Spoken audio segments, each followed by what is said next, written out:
अस्सलाम वालेकुम and welcome back to my channel. कैसे हैं आप सब? उम्मीद करती हूँ सब खैरियत से होंगे। तो जनाब शुरू करते हैं आज का व्लॉग। तो आज के व्लॉग में आप लोगों के साथ सबसे पहले एक इम्पॉर्टेंट बात करनी है और एक गुड न्यूज़ भी शेयर करनी है।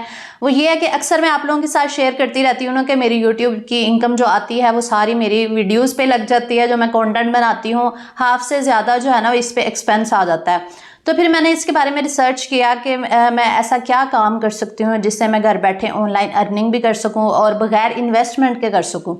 काफ़ी ज़्यादा रिसर्च करने के बाद फिर मुझे एक प्लेटफॉर्म के बारे में पता चला, एक ऐप के बारे में पता चला जिसमें हम घर बैठे ऑनलाइन अर्निंग कर सकते हैं, वो भी बगैर इन्वेस्टमेंट के, और मंथली 40 से 50 हज़ार आसानी से अर्न भी कर सकते हैं। तो इसके अलावा जो हमारी अर्निंग होगी वो वीकली विदड्रॉ भी करवा सकते हैं, जैज़ कैश, इजी पैसा के ज़रिए या बैंक अकाउंट के ज़रिए आप आसानी से विदड्रॉ भी करवा सकते हैं। तो फिर मैंने सोचा कि मैं आपके साथ भी इस बारे में शेयर करती हूँ, क्योंकि आप लोग भी अक्सर मुझे कमेंट्स में पूछते हैं कि हमें ऑनलाइन अर्निंग के बारे में बताएं। तो ये एक ऐप है जिसके ज़रिए हमने ऑनलाइन अर्निंग करनी है, जहाँ पे लाखों प्रोडक्ट्स हैं। ये ऐप को मैंने इसलिए सिलेक्ट किया कि इनकी जो प्रोडक्ट्स हैं ना वो बिल्कुल ओरिजिनल होती हैं और होलसेल प्राइस पे हमें मिल रही होती हैं। तो आगे हमने इनको सेल करना है व्हाट्सएप ग्रुप्स में, फेसबुक के ग्रुप्स में, इसके अलावा आपके अगर इंस्टाग्राम का पेज है और इसके अलावा टिकटॉक है, जो भी आपका प्लेटफॉर्म है वहाँ पे आप शेयर करेंगे और प्रॉफिट के साथ आगे आपने चीज़ों को सेल आउट करना है। तो ये बहुत ही आसान तरीका है। काम कैसे करना है ये भी मैं आपको बताती हूँ। तो चलिए फिर शुरू करते हैं। व्लॉग को फुल वॉच कर लीजिएगा, आपको बहुत ज़्यादा इन्फॉर्मेशन मिलेगी। तो चलिए कंप्यूटर स्क्रीन पर चलते हैं, लैपटॉप की स्क्रीन पर या फिर मोबाइल की स्क्रीन पर चलते हैं और मैं आपको दिखाती हूँ कि आपने काम कैसे करना है। चलिए आ जाते हैं मोबाइल की स्क्रीन पे। तो सबसे पहले आपने प्ले स्टोर पे जाना है और यहाँ पे आपने लिखना है ज़रिया ऐप। तो ये ऐप ओपन हो जाएगी इस तरह से।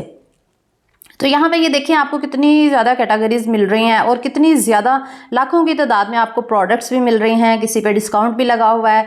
तो यहाँ पे हम कोई भी प्रोडक्ट जो है ना वो सिलेक्ट कर लेते हैं जो हम सेल करना चाहते हैं। फॉर एग्जांपल मैंने किचन से रिलेटेड, क्योंकि हमारा कंटेंट किचन वाला है, तो मैंने रोटी मैट यहाँ पे सिलेक्ट कर लिया है, जिसकी प्राइस यहाँ पे लगी हुई है। रिटेल जो प्राइस है वो 650 है, वैसे 449 लगी हुई है।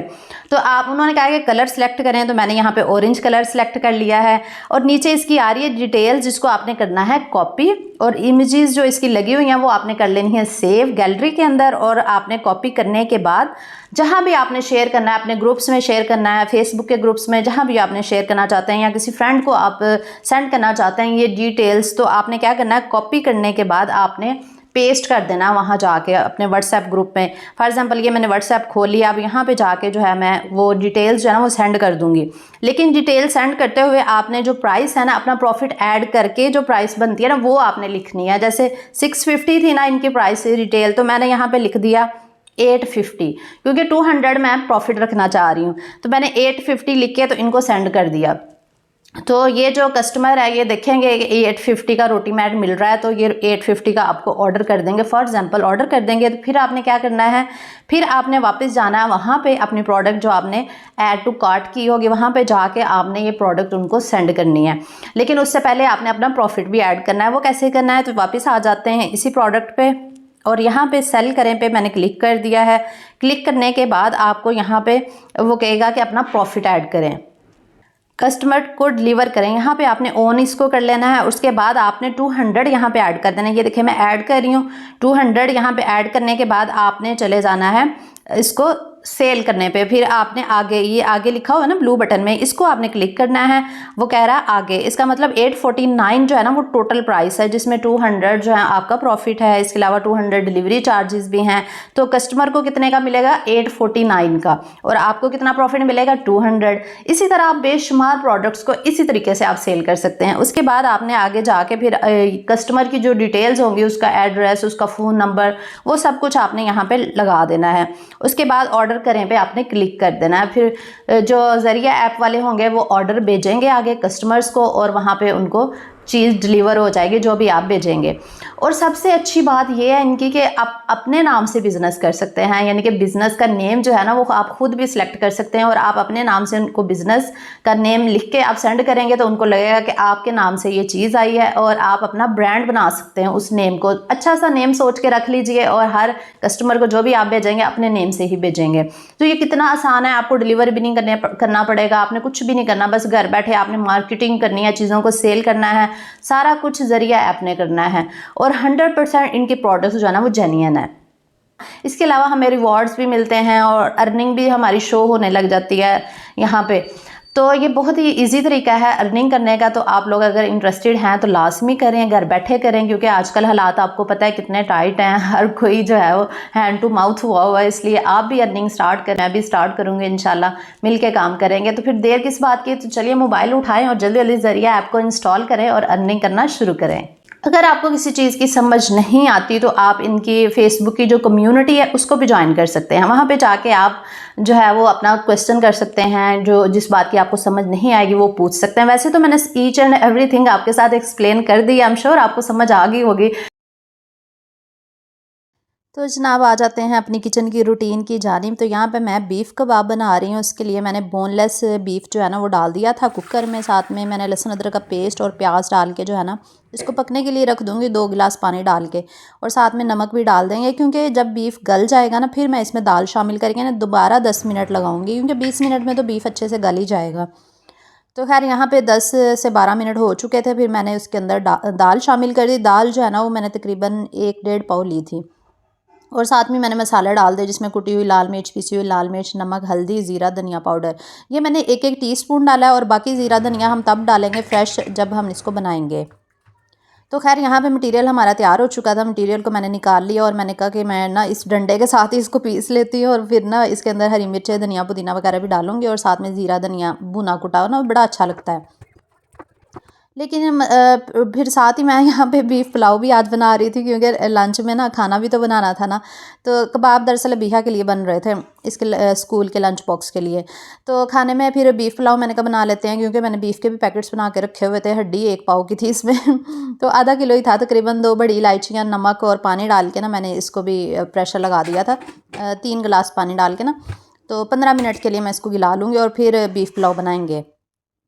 मैंने कुकर इसलिए लगा दिया ताकि मेरे कबाब बनाते तक जो है ना वो कुकर वाला काम जो है ना वो हो जाएगा तब तक। तो खैर यहाँ पे चॉपर में मैंने डाल दिया धनिया, पुदीना और हरी मिर्चें, इनको चॉप कर लिया, क्योंकि कबाब में ना फ्रेश हरा धनिया, पुदीना, हरी मिर्चें बहुत अच्छी लगती हैं। तो मैं तो लाजमी डालती होती हूँ। कभी होता है कि नहीं डाल पाती, लेकिन कोशिश करती हूँ कि लाजमी डालूँ। और इम्यूनिटी के लिए भी बहुत अच्छी होती हैं जो हरी मिर्चें होती हैं ना। तो बस इसको मिक्स कर लेंगे, और आप लोग उतनी देर में जल्दी जल्दी वीडियो को लाइक कर दें, और चैनल पे नहीं हो तो जल्दी जल्दी सब्सक्राइब भी कर लिया करें, ताकि मज़े मज़े के व्लॉग्स जो है ना वो आपको मिलते रहें। तो उसके बाद ना फिर मैंने कहा कि ना एक बार ब्लेंड कर लेती हूँ सारा मटीरियल, क्योंकि वो दाल जो है ना अभी भी नज़र आ रही थी हल्की हल्की, वो डंडे की मदद से ना ये अच्छे से मैश नहीं हुई थी।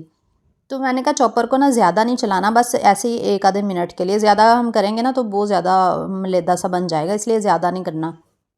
बस मैंने 30 सेकंड या 1 मिनट के लिए ही किया था। तो हाफ़ हाफ़ करके ना मैंने किया था, क्योंकि मटेरियल ज़्यादा था। क्योंकि मेरी बेटी चिकन, बीफ, मटन ये चीज़ें नहीं खाती, जैसे कि मैंने आपके साथ शेयर किया था। तो फिर उसको बीफ खिलाने का या मटन खिलाने का मेरे पास यही तरीका होता है कि उसको कबाब बना के ना दे दिए जाएँ।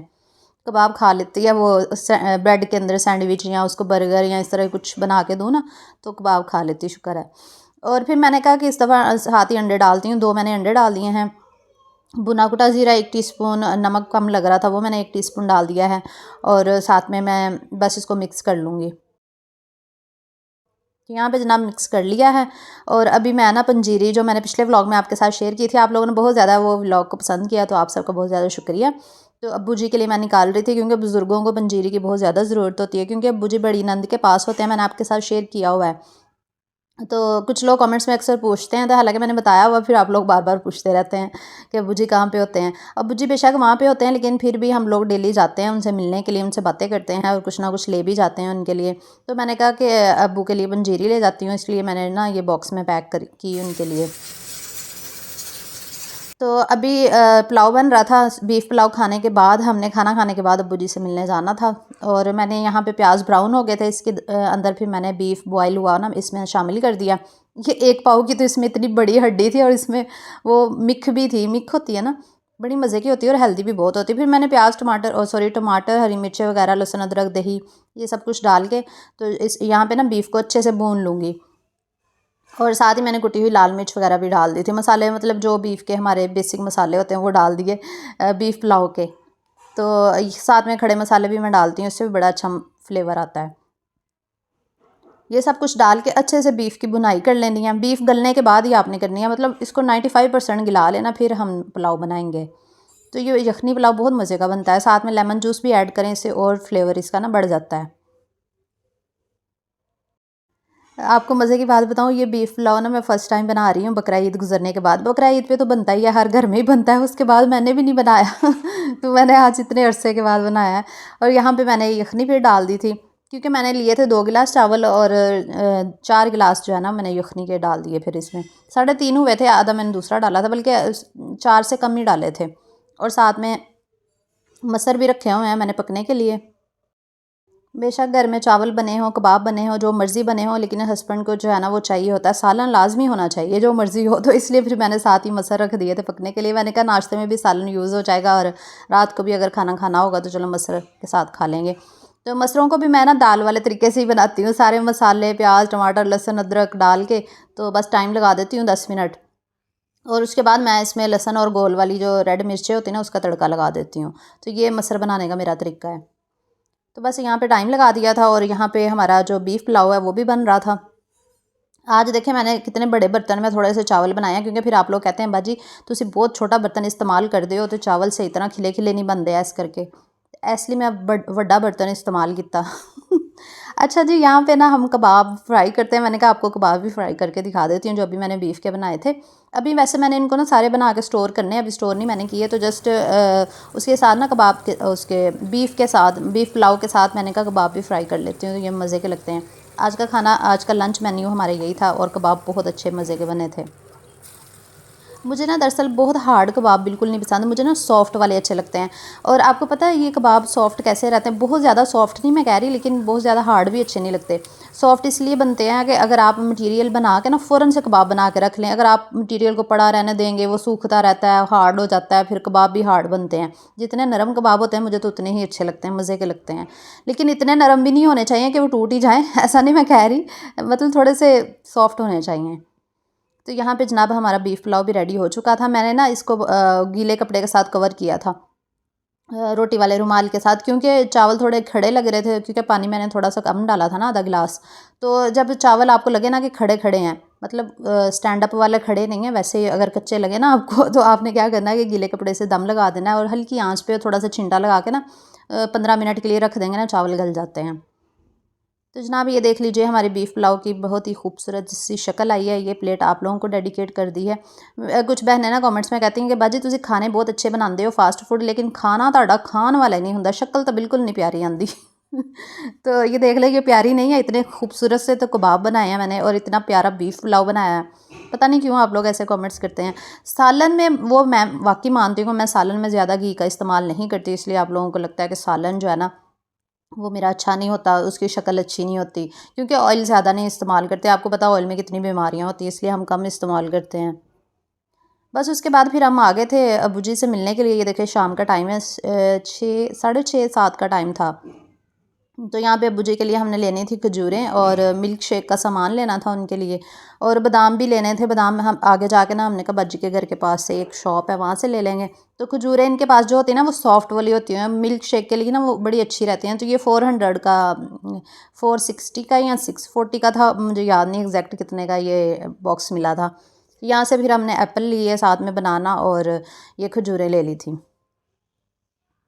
क्योंकि अबू जी मिल्क शेक पीते हैं ना शाम को। और इसके अलावा फिर पंजीरी भी मैं ले आई थी उनके लिए, उनको टेस्ट करवाती हूँ जाके, देखते हैं क्या कहते हैं, उनको पसंद आती है कि नहीं। तो उसके बाद फिर हम यहाँ पे आ गए थे, बाजी की घर है, बाजियों का घर है ना जहाँ पे, वहाँ पे जो उनकी सोसाइटी के साथ ही ना काफ़ी अच्छी शॉप्स हैं, वहाँ पे सब कुछ मिल जाता है। तो फिर यहाँ से बादाम वगैरह लिए, दिखाना हाँ सही है।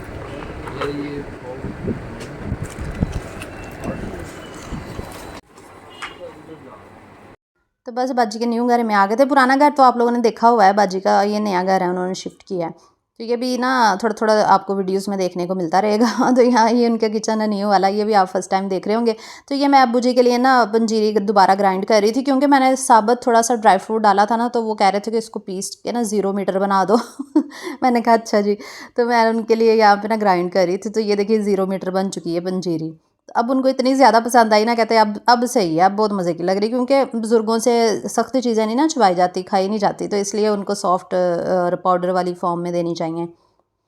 तो यहाँ पे मेरी देवरानी भी आई हुई थी, वो बना रही हैं मीठे पराठे चीनी वाले, बच्चों के फरमाइश पे। बाजियों के बच्चों ने फरमाइश की थी ना पराठों की, तो उनके लिए बन रहे हैं। और मीठा पराठा देखे ना मुझे वो बात याद आ जाती है कि बिहा ने ना कभी मीठा पराठा नहीं खाया था। जब मैं लास्ट टाइम लाहौर गई ना, तो इसकी मामी है ना असरा मामी, असरा का पता ही है आप लोगों को, असरा भाभी जो है, उन्होंने ना बिहा को मीठा पराठा बना के दिया। तो बिहा ने ना फर्स्ट टाइम खाया मीठा पराठा, तो मुझे घर आके कहती मम्मा आपने तो मुझे कभी ज़िंदगी में ये पराठा ही नहीं खिलाया, ये तो बड़ा मज़े का होता है। दरअसल ये मुझे बनाना ही नहीं आता। मैंने ना लाइफ में फ़र्स्ट टाइम एक दफ़ा बनाया था ये चीनी का पराठा। वो रोटी बेल के ना दरमियान में चीनी रख के ना फिर ऊपर से बंद करते हैं ना, तो मैंने जब बनाया ना सारी चीनी नीचे गिर गई और पराठा इतना ख़राब बना, मतलब बिल्कुल अच्छा नहीं बना था। तो उसके बाद मैंने कभी बनाया ही नहीं, इसलिए बिहा ने कभी खाया ही नहीं है। वैसे बहुत सारे बच्चों को ना मीठे पराठे बड़े पसंद होते हैं, आप लोगों को भी अगर पसंद है तो कमेंट में बताएं। मुझे तो वैसे नहीं पसंद क्योंकि मैं मीठा खाती ही नहीं हूँ। तो ये भाभी ने ये देखे कितने क्रिस्पी क्रिस्पी थे। बस फिर हम रात को वापस घर आ गए और मैंने मसर उधर के उधर ही छोड़े हुए थे, उनको तड़का भी नहीं लगाया था, ऐसे ही हम चले गए थे। तो मैंने कहा चलें तड़का लगा लेती हूँ, क्योंकि नाश्ते के लिए सालन भी नहीं था और मेरी हेल्पर ने भी खाना खाना होता है। वैसे तो दोपहर में उसने हमारे साथ ही बीफ पुलाव खा लिया था, लेकिन उसमें वो साथ भी लेके जाती है ना सालन डेली उसको अपने लिए रात के लिए, तो उसको भी साथ देना होता है। फिर मैंने इसमें डाल दिया, तड़का डालने के बाद मैंने इसमें भुना कुटा ज़ीरा और धनिया डाला। एंड पे भुना कुटा ज़ीरा धनिया वगैरह डालें ना तो बड़ा अच्छा फ्लेवर आता है। मुझे पता है आप लोग कहेंगे कि बाजी दे सालन दी लुक नहीं प्यारी, क्योंकि ऑयल कम है ना, तो कोई बात नहीं, करते हैं जो लोग करते हैं ना बातें, मुझे कोई फ़र्क नहीं पड़ता, क्योंकि मैं ऑयल जो होता है ना वो सेहत के लिए आपको पता है कितना नुकसानदेह है, इसलिए मैं कम इस्तेमाल करती हूँ। तो बस यही था आज का व्लॉग। होप सो आपको अच्छा लगा होगा। अच्छा लगा तो लाइक करें, शेयर करें, चैनल को सब्सक्राइब करें और मुझे अपनी दुआओं में याद रखिएगा। अपना बहुत सा ख्याल रखिएगा। अल्लाह हाफिज़।